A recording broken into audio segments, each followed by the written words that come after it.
I have a love-hate relationship with Facebook. Alright guys, I want to take some time to talk about Facebook. Kind of as a rant, kind of as a vent, kind of as just an encouraging video, I'm hoping, about Facebook. Oh, where do I begin? My husband's job takes us a lot of places. In the almost 5 years that we've been married, we have lived in 4 different states. So Facebook is a really, really great way for me to keep in contact with my friends and my family and keep up with what they're doing and keep them in the loop with what we're doing. It's really great for that, and I honestly think that that was the main reason that Facebook was developed. But it's kind of become this really ugly, nasty, really unpleasant thing with a lot of negative effects on people's lives.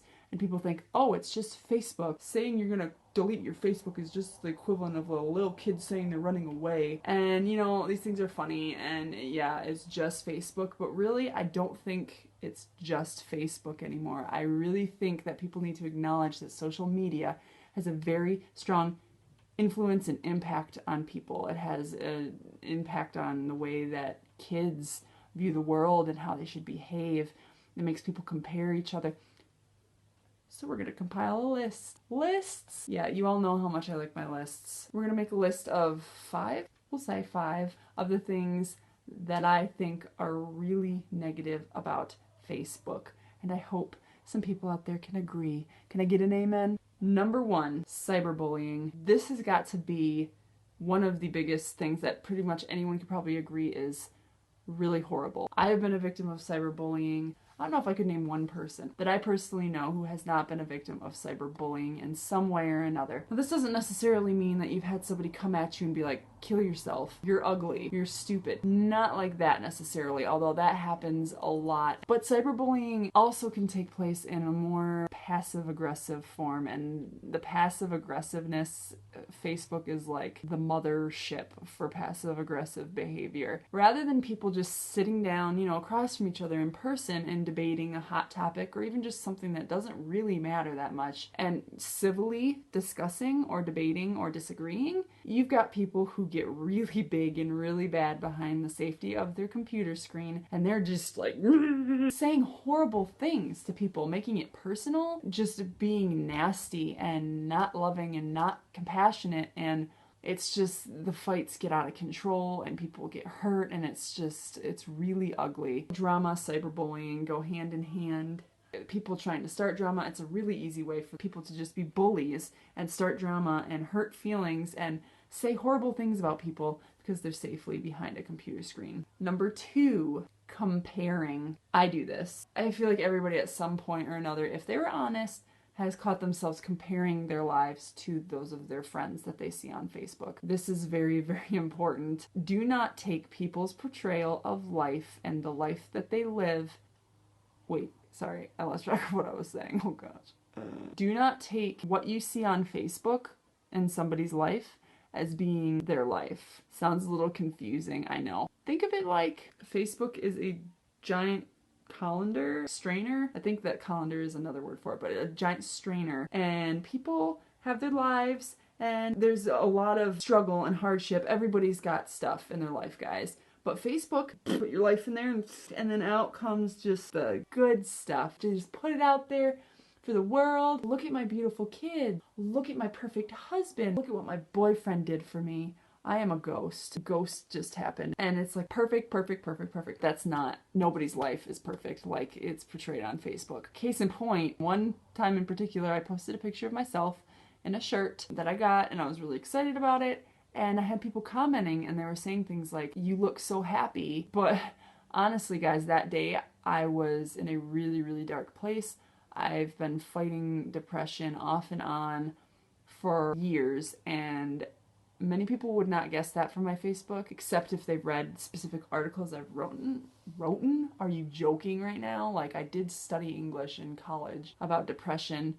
People would not guess that I was depressed. But it just goes to show you, one picture, I look happy smiling, might have a little status about something cute my daughters did, but can't use that as a judge, and you just get bombarded with this constant flow of people and, oh, my life is perfect and look at what I got and look at what I bought and look at my house. It constantly, it wears on you. And even if you tell yourself, oh, you know, no one's life's perfect, you're constantly just being bombarded with all of this perfection. And meanwhile, you're struggling through your life, or maybe you are having a good period, but you could find yourself comparing, like, oh, my husband didn't get that for me, or oh, I wish that my dog was a cool dog that does cool tricks. I don't know. So the comparing is really something that I think everybody falls victim to, and it's really, really, really damaging. It's been proven to increase or cause depression.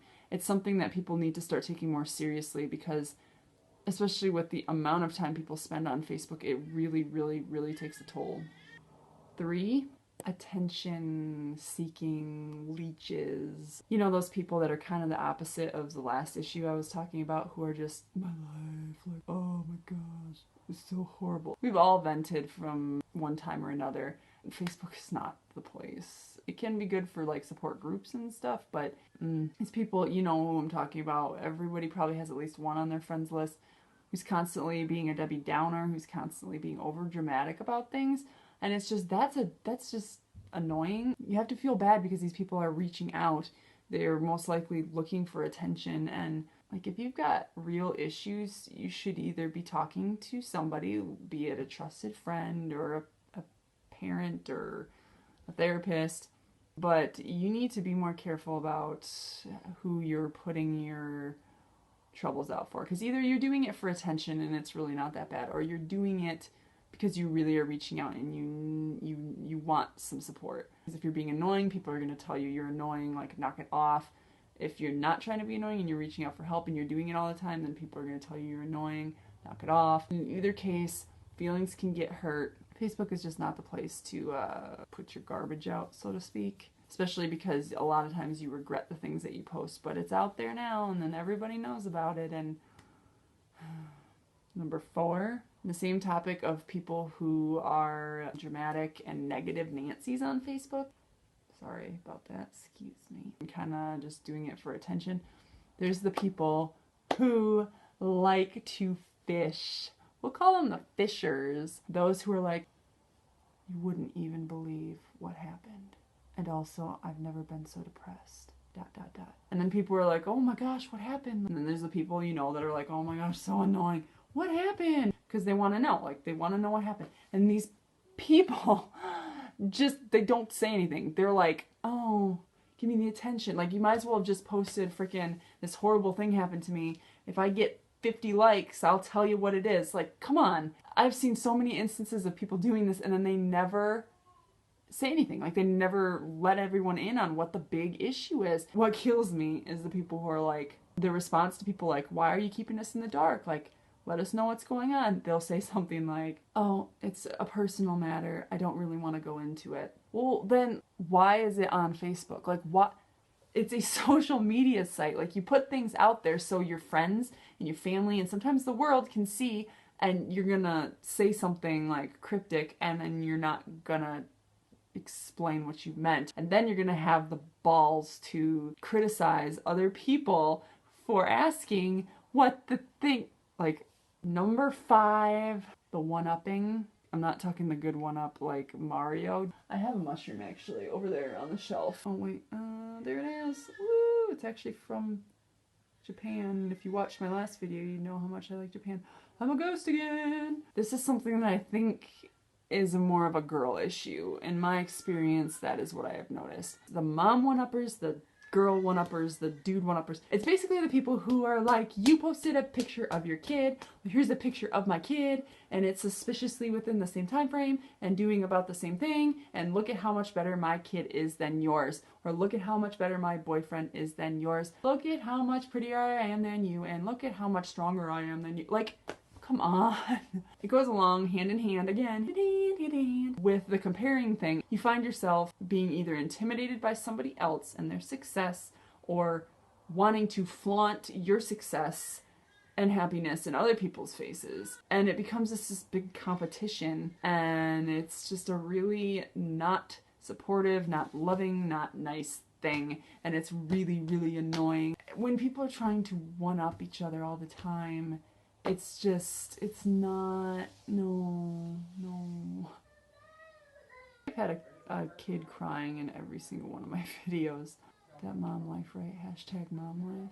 Nobody's immune, I don't think, to these negative things. I have fallen victim to comparing my life to other people's and letting it affect me emotionally. It's something that people need to be aware is something that really happens, not say, oh, well, it's just stupid Facebook. Like, yeah, it is, but it's a little more... It affects people a little more than they'd like to admit, and the sooner we admit it, the better off we'll be. I could be spending my time much better than Facebook. For example, this sweet thing. So yeah, I just encourage people, like I said, this isn't to say no more Facebook forever. Facebook's great, but I personally have been making a point to try to cut back on the amount of time I am on my Facebook. And I'd encourage you guys to do the same. I once went for total, like, cut off. Like, I told my husband to change my password, and I totally didn't have any access to Facebook for a while. And that was actually really refreshing. I'd encourage anyone to do that from time to time, or just try to cut back. The sneeze is coming. It can be really refreshing, but really, really difficult to do. Facebook and social media and things like that, it causes like an addiction where people feel like they need to just keep checking it all the time. It's unhealthy. It's unhealthy for relationships. It's unhealthy for you as a person, because you can find yourself getting so wrapped up in other people's opinions and other people's lives. And just special message to anybody out there who may be like me, who has struggled with depression, is struggling with depression. Please, please, please tread really lightly with Facebook. It can make it worse. To those of you who might be on the other end, who are trying to reach out through Facebook and post things that are upsetting that happen in their lives, just be careful, because there's people out there who probably are going to use that against you or judge you on it, and do what you want. But just be careful with who you trust with telling sensitive information to. So that's all I've got for you guys today. I'd love to hear what you guys have to say about Facebook and what you think. Do you love it? Do you hate it? Are you addicted? Do you hate it and you just can't let it go? I don't know. Just let me know what you guys think, and if you agree with my list, or if there's anything you think I missed. And I will see you guys next time. Want to say bye? Bye. Bye. Bye. Your hair is a hot mess.